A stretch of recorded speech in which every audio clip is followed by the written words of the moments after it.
What if I told you that we're actually living in the 18th century, not the 21st? This is the core idea behind one of the most mind-bending theories out there, the phantom time hypothesis. And today, we're going to dive deep into this rabbit hole. So, where did this wild idea come from? It all started with a German historian named Heribert Illig. In the 1990s, Illig proposed that a huge chunk of the Middle Ages, specifically the years 614 to 911 AD, never actually happened. He claimed this period was entirely fabricated, inserted into our timeline by a powerful conspiracy. But why? Who would do such a thing?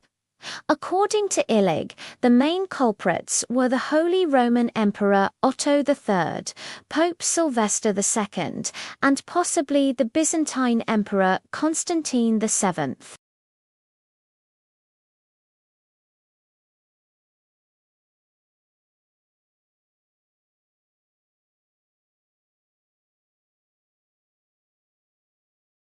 So, to fast-forward history and place himself at the turn of the millennium, he allegedly conspired to add about 297 phantom years to the calendar. It sounds like something straight out of a science fiction novel, right? But Illig and his supporters point to what they see as evidence. Their primary argument revolves around a perceived lack of archaeological evidence and written records from this specific period. They argue that the early Middle Ages, from the 7th to the 10th century, are suspiciously quiet.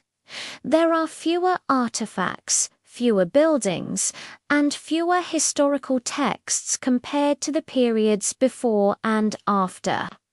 They call this a dark age in the most literal sense, a historical void. Let's break down their claims. One of the key pieces of evidence is the Gregorian calendar reform. In 1582, Pope Gregory XIII introduced the calendar we use today. He did this to correct a drift in the Julian calendar, which had been used since Roman times. The Julian calendar was about 11 minutes too long each year, causing it to fall out of sync with the seasons. By 1582, it was off by 10 days. But here's the twist. Illig calculated that after more than 1600 years, the drift should have been 13 days, not 10. He argues that this 3-day discrepancy corresponds to roughly 300 missing years.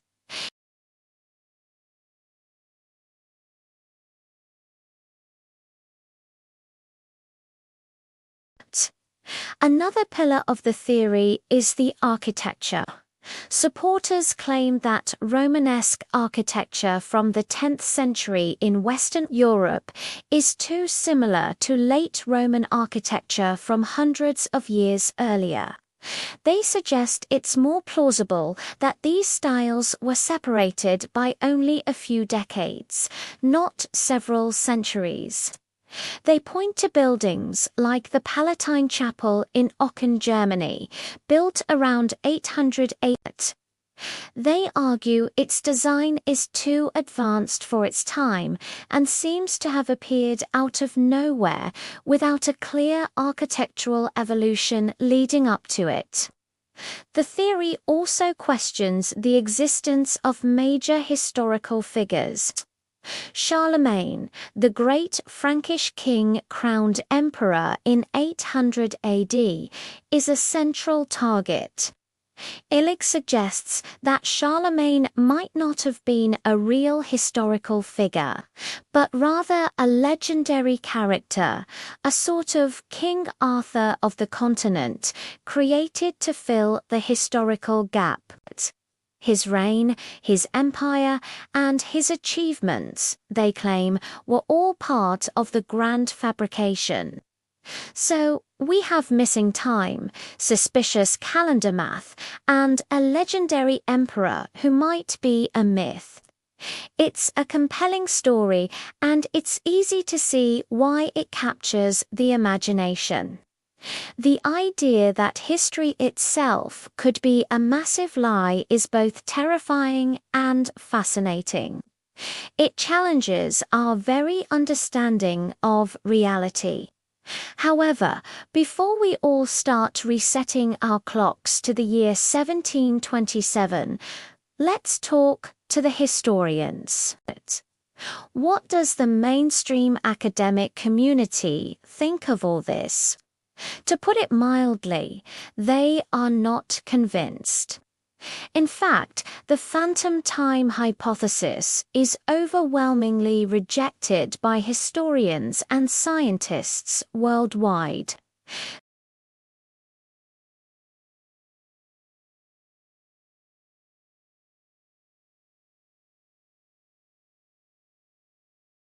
While it's true that the period from 614 to 911 might seem less eventful in certain parts of Europe, historians say this is a gross oversight.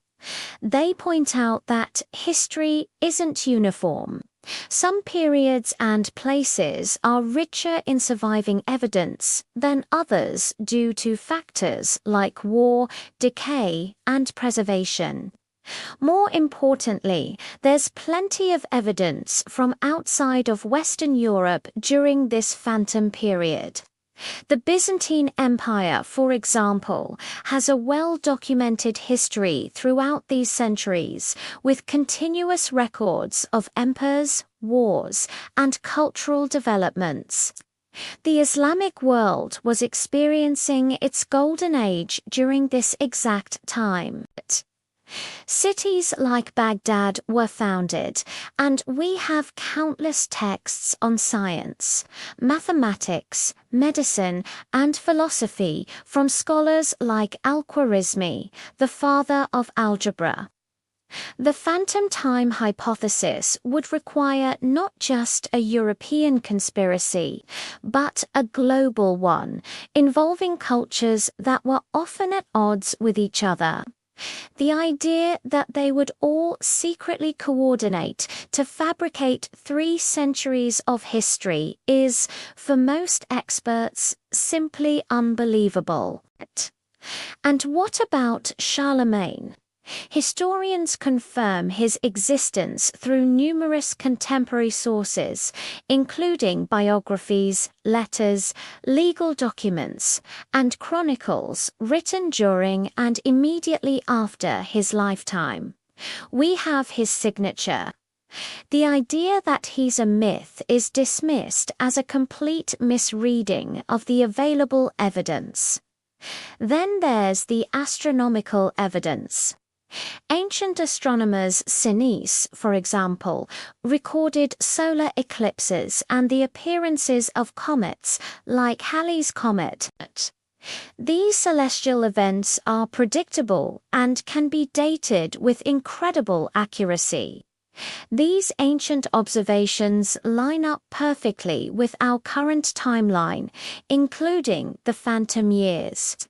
If 297 years were suddenly inserted, all these astronomical records would be off. They are not.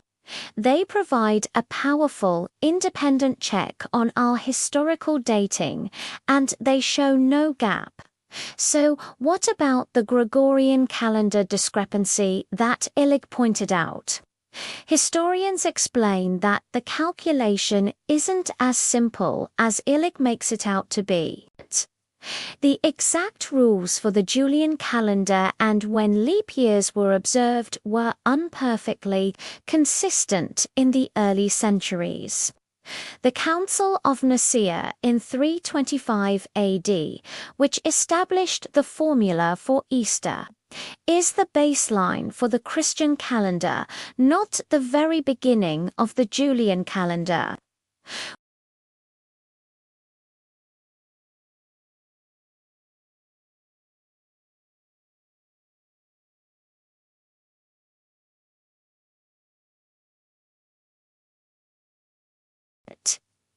In the end, the phantom time hypothesis is a classic example of a conspiracy theory.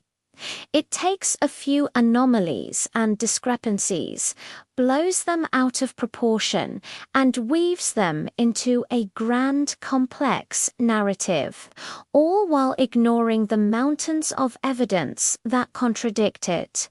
It's an intriguing thought experiment.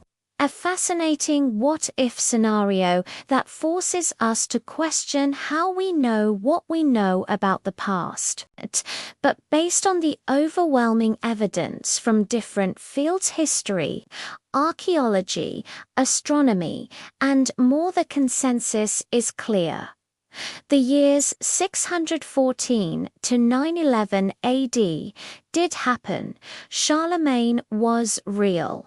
We are, in fact, living in the 21st century. It's fun to explore these fringe ideas, and they remind us to always be critical thinkers. But it's also important to weigh the evidence. In this case, the evidence overwhelmingly supports the history we've always known, so you can rest easy. Your calendar is correct. For now. What do you think? Could there be a shred of truth to this, or is it just one of history's most creative works of fiction? Let me know your thoughts in the comments below. Thanks for watching, and if you enjoyed this journey into a weird corner of history, don't forget to like and subscribe for more. See you next time.